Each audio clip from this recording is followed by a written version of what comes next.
Magoo keeps it, cuts it through and make it 7 for 7. Touchdown, Birmingham. Under pressure, throws on the run and finds Josh Johnson, and that's another Birmingham touchdown. Williams towards the end zone. It is caught for the touchdown. Ishmael Hyman in Pittsburgh takes the lead. From Kyahva, Perry. And that is deflected right there at the line in Pittsburgh. They're headed to the championship. Welcome to USFL Game Plan, the USFL Championship Saturday edition. I'm your host, Angelo Fiores. Welcome to the show. 11 weeks have gone by, 42 games have been played. We've been whittled down to 2, and today is the day. The Maulers of Pittsburgh and the Stallions of Birmingham meet their destiny tonight in Canton, Ohio, as these two teams lock horns for the second time this season, but this time to determine which of the two will hold the USFL Championship trophy aloft later on tonight at Tom Benson Stadium, Canton, Ohio. Joining me on the show today to talk about this big game one last time for the 2023 season is the Pro Football Newsroom's Luke Miller. Luke, welcome back to the show. Yeah, always great to be here. Let's get right into it, shall we? We've got the Stallions and we've got the Maulers, two teams that have taken two completely different paths to this championship game. Birmingham, of course, kind of rolling their way through the South Championship or to the South Championship. Only that one little misstep in the middle of the season. People seem to forget, Luke, that at the midway point of the season, the Birmingham Stallions were in third place. They were 3-2, 5 games into the season, and a lot of people were unsure exactly what this team's kind of final outcome was going to be. Were they going to finish the season strong and kind of try and get back to where they were last year, or were they going to kind of sputter out and end up being an average or below average team? But obviously we see what happened with that. Yeah, and including the playoff win last week, they're on a 6-game winning streak. Conversely, the Pittsburgh Maulers hadn't had a winning streak all season long, entering the week 9 situation, still being alive for the playoffs. And lo and behold, here they are now, having strung 3 wins together and hosting a championship game as division champs, Luke.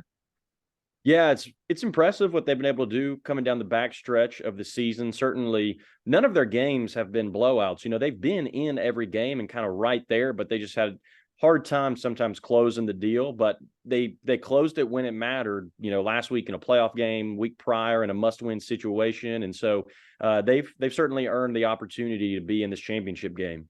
Let's talk about these teams. We'll begin with a look from the offensive perspective, and we'll begin at the key position, quarterback. You've got Troy Williams of the Maulers on one side, Alex Magoo on the other side for the Birmingham Stallions. 2 quarterbacks who were not the starters on opening night for either one of these teams. That's true. Yeah, neither one started out the year as the guy for their respective team, but both, for different reasons, got an opportunity to come in and take over, and both really took it and ran with it. And so these guys have cemented themselves as the leader of their teams and their offenses, and they both, in their own ways, have done a great job and have played a big part in getting their teams to this point. Absolutely. Magoo, of course, going to be, if he hasn't been named it already, the MVP of the league. And Troy Williams, to me, has been one of the great stories of the season. This guy didn't really start playing until week 3, week 4, getting a start, but has really grown over the last several weeks into, he's not blowing people away, but he has certainly found a way to develop chemistry with his wide receivers and use his legs when he needs to. Yeah, you know, I was really impressed with his performance in the playoffs. The Maulers got out to a hot start. Their defense really did them some favors by creating some turnovers, but they allowed the Panthers to hang around and come back, and the game ended up going into overtime. And, you know, Williams really never flinched, never blinked. He continued to kind of hang in there, remain calm, remain composed, and was able to make some great throws to get his team across the finish line and to that playoff victory. So what he does as an athlete with his arm, with his legs, but also as a leader and sort of his intangibles that he brings to the table, I think is very important for this team and this offense. Yeah, and leading right into the running game from there, Troy Williams was the leading rusher for this Pittsburgh team. So that's really a problem. Their running game has not gotten going. Whereas with the Stallions, the running game took a while to get going, where Alex Magoo was actually their leading rusher for a few weeks, but things kind of got right. And CJ Marable ended up breaking the 500-yard mark for the season. So the Stallions, in addition to their passing game, have finally complemented that with a serviceable running game. Yeah, and their running game has just gotten better and better each week, and that's continued into the postseason. Last week, they had almost 200 or around 250 rushing yards, which is a really impressive number against a good defense in the New Orleans Breakers. And it was pretty much evenly split between three ball carriers: quarterback Alex Magoo, running back CJ Marable, and backup running back Ricky Person Jr. And so to kind of have a three-headed monster like that, who collectively contributed about 250 yards and 2 touchdowns in a playoff game, that certainly is an impressive way to kind of round out an offense that at the beginning of the year wasn't super balanced, but now is really firing on all cylinders at the right time. Groshek and London on the other side of the ball really need to contribute somewhere in the running game. Can't leave it all on the shoulders of Troy Williams. Wide receiving core, as far as the Stallions go, they've got one of the best as far as I'm concerned. They've got fast, speedy guys who have great chemistry with their quarterback, and they always seem to be able to make a play, Luke. Yeah, I think both of these teams have really solid receiving cores, but the Stallions certainly, I think that's true of them. They've got Deion Kane kind of as the deep threat guy who scored 20 touchdowns in his career at Clemson. So it's clear what he can do on his big play potential. And then Davion Davis is sort of their slot guy and kind of been the number one receiver all year for them. Produced almost 600 yards in the regular season, had a huge game in the playoffs, 75 yards, 2 touchdowns, and only 5 catches. And so he looks to have a big game, had a big game the first time they played the Maulers. In addition to their receivers, they obviously have the best tight end of the league in Jay Sternberger, who has just been a touchdown machine all year, averaging almost a touchdown a game at this point. And so certainly always a threat to move the ball down the field, and especially a big threat in the red zone. And of course, for the Maulers, you've got guys like Isiah Hennie, who contributes also on the kick return game, but is a speedy wide receiver. Trey Walker has done a nice job this season. The addition of Ish Hyman in the middle of the year, unexpectedly cast off by Michigan and picked up by the Maulers, was an excellent addition, bringing experience, bringing size, and he has paid dividends for them since he has joined the team as well. Tight end has not been a great position of production for the Maulers. However, huge advantage there for the Birmingham Stallions. We're actually going to hear from Isiah Hennie in a little bit. As far as points production, Birmingham, of course, Luke, leading the league offensively in scoring, whereas the Maulers were near the bottom of the league table in points produced. But I will say this about the Maulers offense. Last week, for a team that has been patching together their final scores every week with a touchdown from the defense, a touchdown from special teams, and maybe a few field goals, last week they scored 31 points in a playoff game. No contributions from the special teams on a return or contribution on a score from the defense. So their offense has evolved a bit. It's not on the level of Birmingham, of course. There's a big difference between these two offenses, however, Luke. Yes, there is. There's certainly both good offenses, but the Stallions' offense right now is more than good. I mean, they're really great, and we saw that last week in the playoffs when they put up 47 points, kind of a modern USFL record in the postseason, and they were just couldn't really do anything wrong until a fumble on their 8th possession after scoring on 7 consecutive possessions. So they're really playing on another level right now. The Maulers' offense certainly has improved and is getting better. And the good news for them is they don't typically have to score a ton of points to win based on the way their defense plays. But they have been, I think, certainly kind of hitting a stride here late in the year. And as you mentioned, had a really good game last week, and they'll look to carry that momentum over into the championship. While the Maulers were mostly known for their defense throughout the season, the offense has turned it up a notch over the last few weeks. And to talk about that and their improvement and their chances on Saturday night against the Birmingham Stallions, we bring in their all-world wide receiver, Mr. Isiah Hennie. Isiah, welcome to the show. How you doing? Yes, sir. Thanks for having me. I feel good, man. I'm doing okay. It's good to have you. It's been quite a ride for the Pittsburgh Maulers this season. First of all, Isiah, talk about just how great does it feel to be in the championship game? Oh, man, it's, we put in perspective that, over 75% of the league that came into the season, they're already at home. And so for us to be one of the last 2 teams, it feels good, just Yeah, it feels good because championship, not everyone gets playing the championship, and so it's special. This has got to be extra special for you because you joined the team last year around week 5. So you were sort of an unknown commodity before you joined the Maulers, and you showed exactly what you can do over those last 5 games, making you an established guy heading into this regular season. So how good does that feel to have been there last year, helped kind of turn things around, even though the wins didn't come, and now here you are? Man, it felt good just because people wait on shots and they wait on opportunities, and then when you get the opportunity, it's always a blessing. And then I think we just have a core group of guys that just love football, and that's what you really want. You want people that aren't check chasing, that just love the game. Coach Horton came in and really turned things around for us. And I mean, granted, we're not world beaters, we're not 9-1 or anything like that, but we are a gritty team. And that's all you can really ask. Football is a gritty sport, and so having a gritty team in a sport like this is always nice to have. You're not 9-1, but you are 3-0 in the last 3 weeks, and that's really what matters right now, Isiah. So now let's talk about what does it mean to have a quarterback like Troy Williams develop over the course of the season and develop chemistry with you guys and grow. How much has that meant to the team being where it is right now?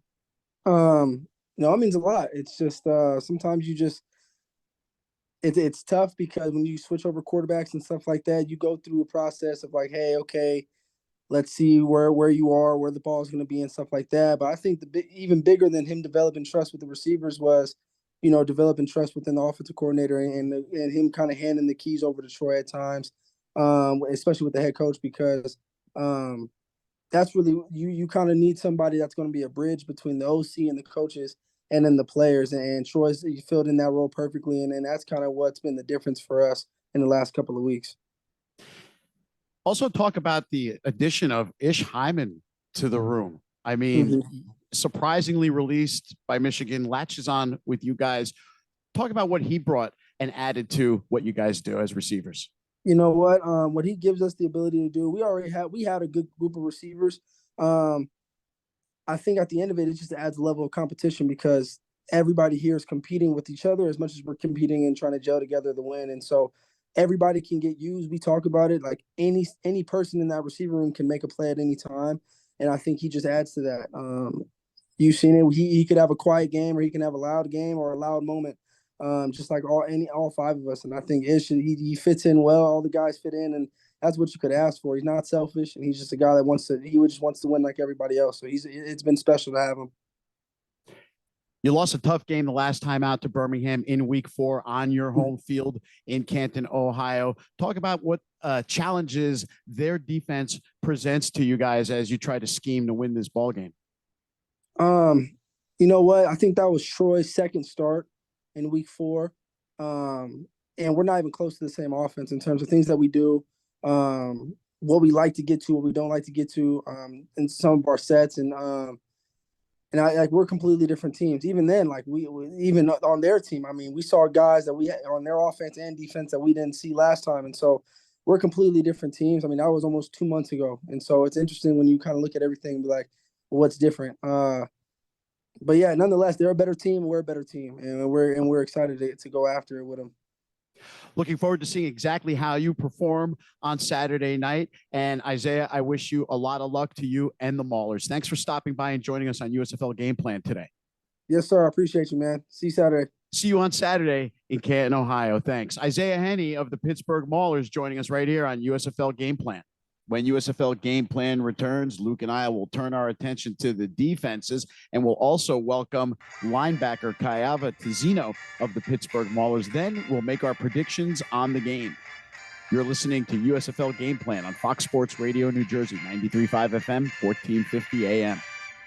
Welcome back to USFL Game Plan, brought to you by USFL Today on Fox Sports Radio, New Jersey, 93.5 FM, 1450 AM. I'm your host, Angelo Flores, here along with Luke Miller of the Pro Football Newsroom, and we are getting you ready for the USFL Championship game, which takes place tonight in Canton, Ohio at 8 p.m. between the Birmingham Stallions and the Pittsburgh Maulers. We covered the offenses. Now let's talk about the defenses, which is the calling card of the Pittsburgh Maulers. They were the top defense in the league, Luke.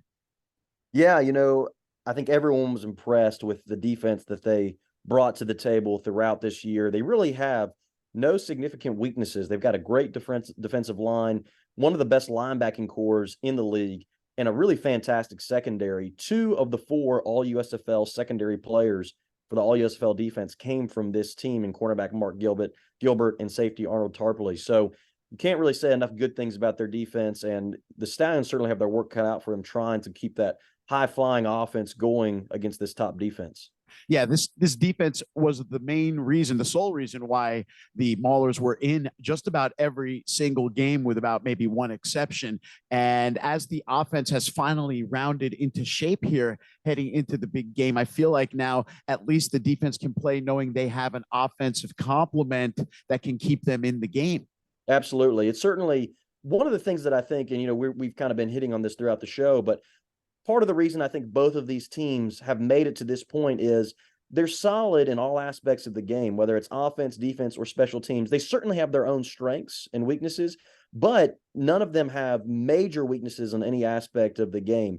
Defense is certainly the Mauler strength, but the Stallions defense is nothing to sort of laugh at either. And so the Maulers have made it to this point because their offense and defense have been able to work in tandem to be able to outscore opponents when they've needed to. Yeah, the defense has even contributed with a few touchdowns during the course of the season. But let's talk about the linebackers first. Guys like Kyahva, Tezino, and Reuben Foster. Of course, you're hard-pressed to find a better linebacker tandem than that. No doubt. Reuben Foster, he's been a little banged up this year, but when he's been in there, he's looked about as good as we all expected him to. Stand out at Alabama in college and clearly still can play football. And Tezino, not sure how he could have had a better year. Unfortunately, you only can give a Defensive Player of the Year award to one player, and that ended up going to Frank Ginda, who certainly deserved it. But Tezino, you could make a strong case that he deserved it as well with the way that he played all throughout this season. He might have been a little quieter than he was last year, at least under the radar, but Boogie Roberts had another excellent season as well for the Maulers, didn't he? Absolutely, yeah. He's certainly a fan favorite for his, shenanigans off the field and his commentary and humor, but he backs that up on the field too. He's not just all style with no substance. He had a really great year kind of plugging up gaps in the middle, getting to the quarterback, and making it possible for those linebackers to run around and make tackles and do what they do. For the Stallions, their defense was not nearly as stellar as the Maulers was all season, but they probably had their best game of the year last week against New Orleans, Luke. Yeah, the Stallions' motto on defense has been bend but don't break. They gave up more yards per game than any other team in the league, which sounds pretty bad. But when you put with that the fact that their defense was the number 3 scoring defense in the league, only 2 defenses, the Maulers being one of them, gave up fewer points during the season, the picture becomes a little bit clearer. So teams have been able to move the ball down the field on them, but their calling card has really been red zone defense. They really stiffen up and get stout in the red zone, and they just haven't let teams – they might let them sniff the end zone, but they haven't let them get into it, and that's been a successful recipe for them. The return of Scooby Wright doesn't hurt either, does it? No, it certainly does not. The emotional leader, really, of the entire Stallions team, I think, along with quarterback Alex Magoo, certainly the leader of the defense. His presence has gone a long way, especially last week in that playoff game, to helping elevate the play of everybody on the Stallions' defensive side of the ball. And they'll certainly lean on him to have a huge game in this USFL championship, just like he did last year in last year's championship. Another guy to watch for who had a huge game last year in the USFL championship is Christian McFarland, and I expect him to come through again this year with another big game, Luke. Absolutely. Stallions leading tackler started off this season with 12 tackles in their first game. He was their leading tackler with 7 this past week in the playoffs. He kind of does it all for them at safety. He helps cover things. He comes up and makes plays in the run game, and they're really going to need a big game out of him this week. In the special teams category, you're going to be hard-pressed to find 2 teams who do it better than either one of these, Luke. You're absolutely right. 2 excellent kickers, 2 excellent punters, and 2 of the teams with some of the best kickoff and punt return specialists in the league. Each of these teams has done a very good job of shortening the field for their offenses, and each of these teams have run kicks back in games to help their teams. As a matter of fact, Birmingham did it against the Maulers in week 4 to pull out that 24-20 win, which was a great game, by the way. Absolutely. That kickoff return by Deon Kane was really the deciding factor late in the fourth quarter. And I certainly think it's possible that we could have a situation again in this championship game where it comes down to special teams play, whether that's a last-minute field goal, whether that's a kickoff or a punt return. certainly that's going to potentially be an X factor in this championship matchup. And the Maulers as well are very good at returning kicks. Isiah Hennie is a speedster who's really hard to tackle. Yes, him and Josh Simmons, both all USFL return specialists. So that tells you how successful they've been this year in setting up the Maulers with good field position, or even just taking it back to the house and scoring points themselves. Both teams with great kickers. Aubrey, of course, from Birmingham, did it consistently last year, did it again this year consistently. And Chris Blewett may have saved the Maulers season. What a great pickup after week 2 for them. Yeah, they had some really terrible kicking woes to start the year, brought Blewett in, and he has been the guy for them. He has a huge leg. He's kicked multiple 50-yard field goals, fantastic kickoff specialist, and so he's a big part of what they've been able to do this year. For the Maulers, their calling card for the 2023 season has been defense. They announced their presence on opening day against New Orleans and have not let up since. To join us to talk about the incredible defense and the season that the Maulers D has had, we bring on one of their top stars, linebacker Kyahva Tezino. Welcome to the show, Kyahva. How are you, and congratulations. I'm good. Thank you guys for having me. Appreciate it. You're welcome. We appreciate you taking time out of this busy championship week to speak with us a little bit. Kyahva, talk about, first of all, the kind of season that the Maulers have had on your side of the ball. Did you guys in training camp have an expectation that you're going to be this dominant all season? Yeah, we pretty knew we were going to be pretty good just because we had pretty much everyone from last year come back. And then, the defense is obviously we played in it last year, so we were kind of familiar with it. I think the biggest thing was just our gel and our bond that we had created with each other.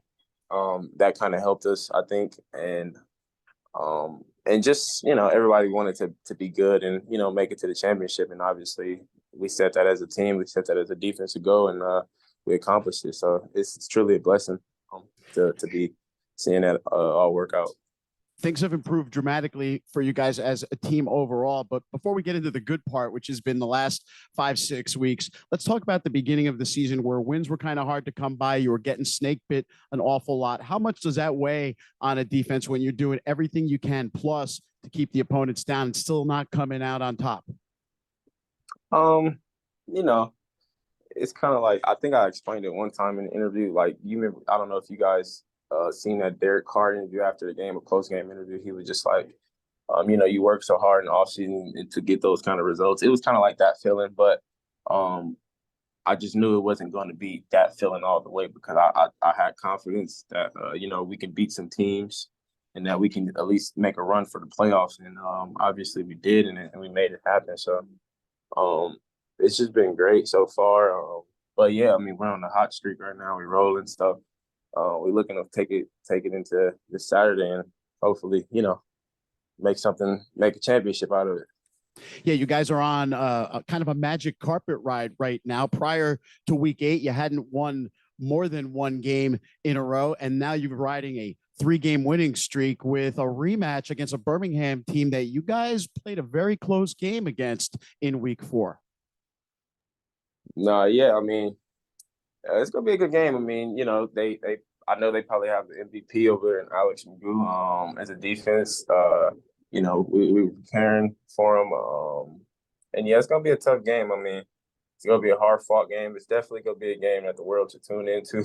Because I think it's gonna be a very, very well game. So I'm just ready and excited for it, and just can't wait to get the opportunity to be able to play in the championship. Talk about the importance of adding a guy like Reuben Foster to what was already an excellent defense, Kyahva. It was great. He just adds that extra element that we need, the extra veteran kind of mentality because he's played at every level, at the highest level also. So it's just his knowledge he brings, and also the kind of play style he brings to the defense is just it's kind of that Pittsburgh way. So we love him, and as you can see, this is just the way it's been going. We've been winning and creating a lot of turnovers on defense. I think Ray Horton, he just brings a different element to like the team as far as like our confidence level. He challenges us mentally. Like in the beginning of the season, he asks us, we have to learn. How do you learn and things like that? And he challenges us as a team. And he kind of made us better in that aspect of like finding what makes us better. So I think our scheme is the same. It's just like I said, man. We just been in it for a year, so we kind of understand the wrinkles in it now. And we're able to kind of to play with the defense and know what is what, and kind of just make offenses confused. So it's been the same, but we just been executing at a different level. You only allowed 17 points to the Birmingham offense last time out. 6 of them came on the kickoff return. So a performance like that again might very well lead to a Maulers championship, Kyahva. Yeah. I mean, we gotta obviously come out and play better than what we did. Possibly hold them to less points than that. But it's good to go into that game with knowing you gave them your best, and hopefully they know that, and hopefully we go come out and get the win. Good luck to you and the Maulers tonight, Kyahva. Thanks for joining us. Yes, sir. Thank you. Appreciate it. Kyahva Tezino of the Pittsburgh Maulers joining us on USFL Game Plan. All right, Luke, we're nearing the end of the show. It's pick'em time. What's going to happen in tonight's game? Who do you like? Who do you got? Well, I expect it to be a close game, but if I had to pick a team, I think I'm going to go with Birmingham. The Stallions have been the best team in the league all year. They were the best team in the league last year. And I think if anything, they've maybe gotten better as a team. They're deeper. Their quarterback has been on fire. They've got the coach of the year leading them, who led them to the championship last year. They've got an opportunistic defense, good special teams. I just think that they just have too much firepower and too complete of a team for the Maulers to be able to pull off the upset. So I'm going to go with the Stallions pulling this one out 34-23. Wow, high score for Birmingham there. I'm a little surprised at that. I think you're probably right in your assessment of this game, Luke. I don't really see it being a blowout. I use their first matchup as the template, and I don't see it being much different than that. It's going to come down to a late field goal. I just get the sense, though, that it is going to be Birmingham who's going to repeat, and I see the final score being a little lower than yours, 27-24. And that's a cap on the season, my friend. I appreciate you spending every week with us, adding your insight to the show. It's been great to have you, and I'm looking forward to another great year next year, Luke. Absolutely. It's been awesome. It's been a great season of USFL football, and excited to see how it all wraps up. Luke Miller of the Pro Football Newsroom.